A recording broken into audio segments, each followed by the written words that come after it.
Hi, this is Peter from The Movable Chef. Today I'm going to make the perfect margarita.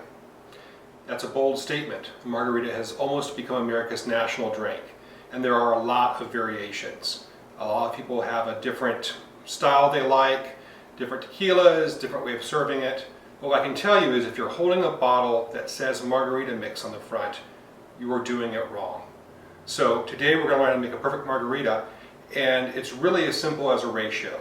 And that ratio is 2 parts tequila to 1 part orange liqueur to 1 part lime juice to a half part of simple syrup. That's it. And then you can make as many or as strong or as large a margarita as you would like based upon that ratio and modifications of that ratio. So let's see how that works. We start off with fresh lime juice, and we're going to want, for a single margarita, 1 ounce of fresh lime juice. An ounce of fresh lime juice is about 1 lime. I highly recommend that you get one of these. It has gears. It gives you mechanical advantage. It's better than just the clamshell type. They work really great, and they make quick work of squeezing a lot of limes.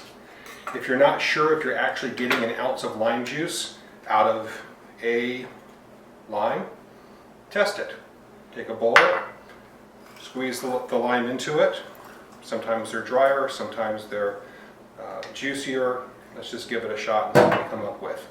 Note, when you're using this, the lime actually, the cut side actually faces down, not up. You get more juice out that way than putting it in the way that it looks like it should go. So that is 2 halves of 1 lime, 1 whole lime. Let's see what it measures out to. Oh, these are pretty juicy. That's about 1.5 ounces. So take a little bit of that out. 1 ounce of lime juice. We're going to do 2 ounces of tequila. You want a pretty good tequila here because there's not a lot in this drink, so the liquor is really going to come through. A lot of people prefer a white tequila, a good quality white tequila. I happen to be using Reposado, or actually I'm sorry, an Añejo, which is an aged and has a little color to it from the oak barrels. And then you need some orange liqueur, and I use that sort of generic term because it could be Cointreau, which is my favorite. It's a little drier than Grand Marnier. You could use Grand Marnier, which has a nice mouthfeel to it. It's going to be a little sweeter. A distant third would be Triple Sec or one of the other orange liqueurs. That's generally what you're going to have if you get a sort of standard bar tequila and bar sort of rail quality margarita. It's going to be Triple Sec. You can do better with Cointreau or Grand Marnier. So that's 2 ounces of tequila, 1 ounce of Cointreau, 1 ounce of lime juice, and now for the simple syrup, which is just made with equal volumes by weight of hot water and sugar. I'm going to use about 1/2 ounce of that. I'm going to make sure I don't get this too sweet, so I'm going to measure that in, and that's about 1/2 ounce. Maybe a little shy of that. I don't like them that sweet. So that's all that goes into a margarita. Now this gets shaken with ice. Lots of ice. So about 2 cups of ice in the shaker. And you want to shake this vigorously for 30 to 45 seconds. So the question you're probably asking is, well, this is great, but I'm having a party and I want to do margaritas for all of my guests, and this seems like it's really a pain. Shouldn't I just get the handle jug of margarita mix? The answer is no. You can do all this in advance. I will usually make a pitcher of margaritas, this pitcher full. I'll go ahead and mix in the tequila, the Triple Sec, the simple syrup, and the lime juice all in advance. If I'm making a full pitcher, sometimes I'll add a small amount, maybe a 1/2 cup of orange juice to the whole mix. It smooths out the lime juice a little bit, totally not necessary. And have this all pre-made in the fridge. When you want to make a single margarita, pour a decent portion into the shaker, about 4 ounces, shake it with ice, instant margarita. You do not need to buy the mix for any reason. So, we're going to shake this now.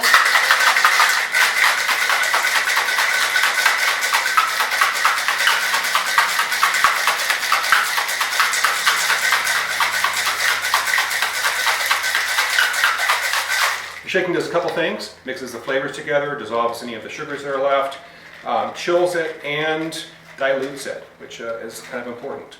Now, you can either serve this up, or you can serve it on the rocks by putting fresh ice into a double highball glass. I always like to use fresh ice when I shake a drink. I find it keeps the ice longer, doesn't melt down as fast, looks better.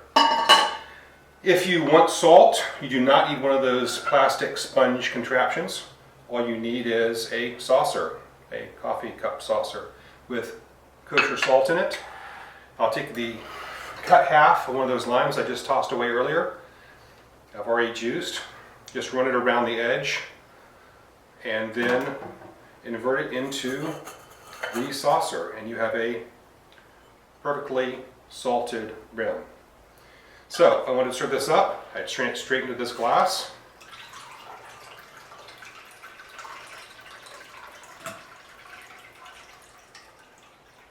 And there you go. It's just about a perfect pour.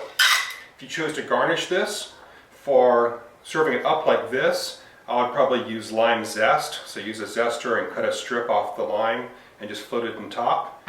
If you're serving it on the rocks, just do a what we call lime on the half shell. So cut the ends off, slice it into 1/6 or 1/8, and then slice the side and garnish it like that. If you want to experiment around with this, lots of things you can do. You obviously play with the ratio some, although I'd recommend starting off with this. You could do things like mix chili powder into the salt for doing the rim, or lime zest and salt into coating your rims. You could use some bitters, like blood orange bitters or an Angostura bitters, would add a certain flavor to it. A lot of different things you can do to play with this and make it your own, but these are the basic ratios for a perfect margarita.